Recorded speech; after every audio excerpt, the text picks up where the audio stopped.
Mauricio Pava y la advertencia en clave Tolkien. ¿Quién le susurra al oído al presidente Petro? En una reciente columna publicada por el diario El Tiempo, el reconocido abogado penalista Mauricio Pava Lugo, quien en su momento asumió la defensa del hoy presidente Gustavo Petro, de la primera dama Verónica Alcocer y de figuras clave del actual gobierno como Laura Sarabia, Ricardo Bonilla y el controvertido Armando Benedetti, sorprendió con una poderosa reflexión que, más allá de sus palabras explícitas, contiene un mensaje profundo entre líneas: el poder, cuando se deja influenciar por susurros oscuros, puede ser conducido al abismo. Lo que ha llamado particularmente la atención es el estilo que eligió Pava para expresar su advertencia. Alejado de tecnicismos jurídicos o de una crítica directa, el abogado recurrió a una analogía literaria con una de las obras más emblemáticas del siglo XX, El Señor de los Anillos, del británico J.R.R. Tolkien, llevada magistralmente al cine por Peter Jackson. Utilizando este universo fantástico, Pava construye una narrativa inquietante y simbólica que evoca el momento actual de Colombia. En su escrito, Pava recuerda uno de los pasajes más dramáticos de la saga, la batalla del abismo de Helm, que aparece en Las Dos Torres, la segunda entrega de la trilogía.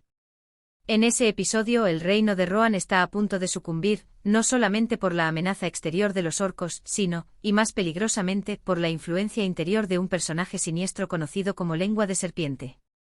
Este individuo no empuña espadas ni lanza conjuros, pero con sus palabras, susurros y manipulaciones, ha logrado debilitar al rey Théoden, nublando su juicio y alejándolo de quienes verdaderamente lo apoyan. La metáfora que construye Pava es contundente. ¿Qué propósito por el bien común puede tener Lengua de Serpiente?, se pregunta con una inquietud evidente. No hay que ser experto en literatura fantástica para entender que el abogado está advirtiendo sobre alguien que hoy, en el Palacio de Nariño, cumple un rol similar al del personaje de Tolkien, un consejero, una figura de poder cercana al presidente cuya influencia no necesariamente obedece al interés colectivo, sino quizá a otros más oscuros. Pava se cuestiona con firmeza: ¿quién le habla hoy al oído del poder, una voz que envenena o una que construye? Y es ahí donde el tono de la columna adquiere un carácter más político que literario. Porque, como él mismo señala, a veces un susurro basta para cambiar el destino de todos, como por ejemplo, manipular la designación del presidente encargado por 8 días.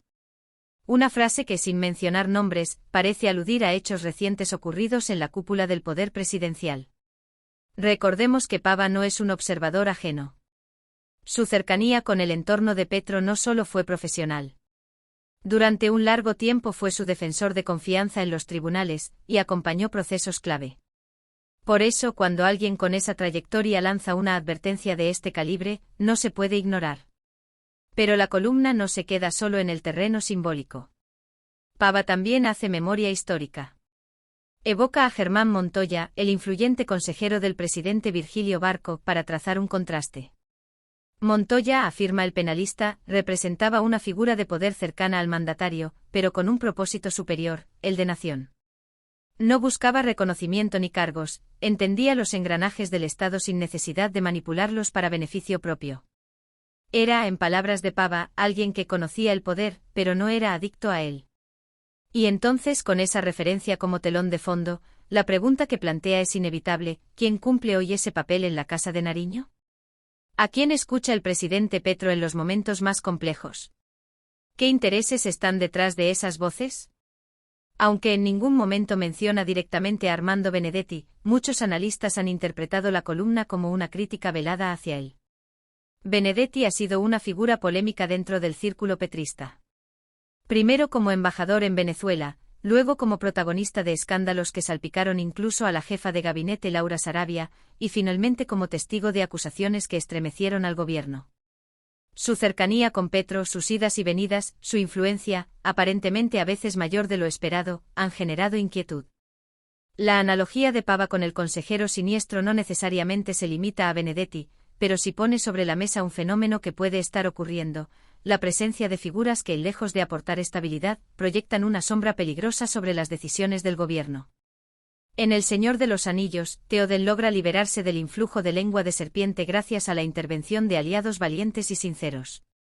Solo cuando el rey vuelve a escuchar a quienes realmente lo aprecian y buscan el bienestar de su pueblo, logra recuperar su fortaleza. En Colombia, sugiere Pava, tal vez sea hora de desterrar a quienes susurran al oído con propósitos egoístas o destructivos.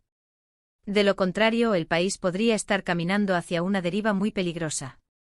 El abogado también advierte sobre otro peligro, el silencio cómplice. En la historia de Tolkien, mientras el consejero siniestro manipula al rey, muchos en la corte callan.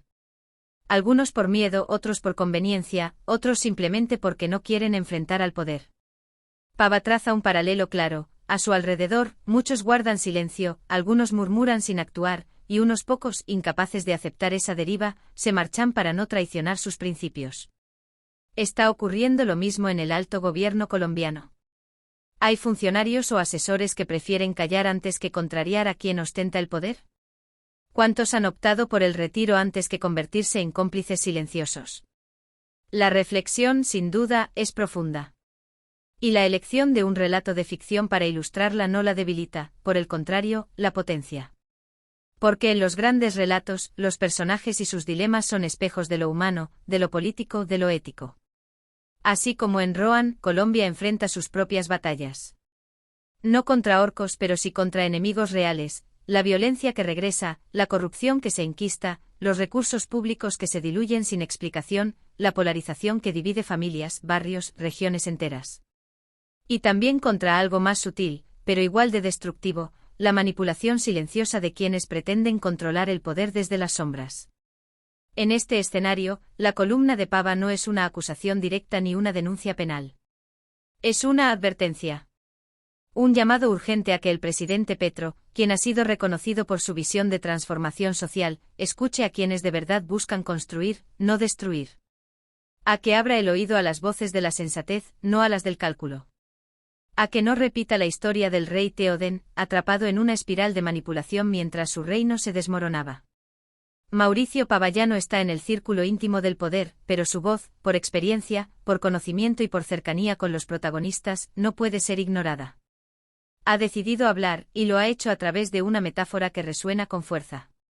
No sabemos con certeza a quién se refiere como lengua de serpiente, pero sí queda claro que para él, esa figura existe, actúa y podría estar poniendo en riesgo decisiones fundamentales para el destino de Colombia.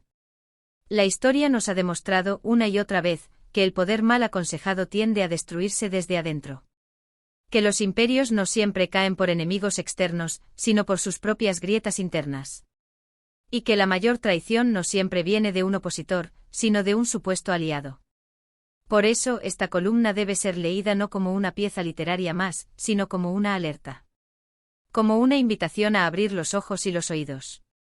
Porque, como bien dice Pava, a veces, un simple susurro basta para torcer el destino de un país entero. Si te interesa este tipo de análisis profundo sobre el poder, la política y sus protagonistas, suscríbete ahora a nuestro canal y activa la campanita para no perderte ningún vídeo. También queremos saber tu opinión: ¿a quién crees que se refiere Mauricio Pava como ese consejero siniestro? Déjanos tu comentario y haz parte de esta conversación que apenas comienza.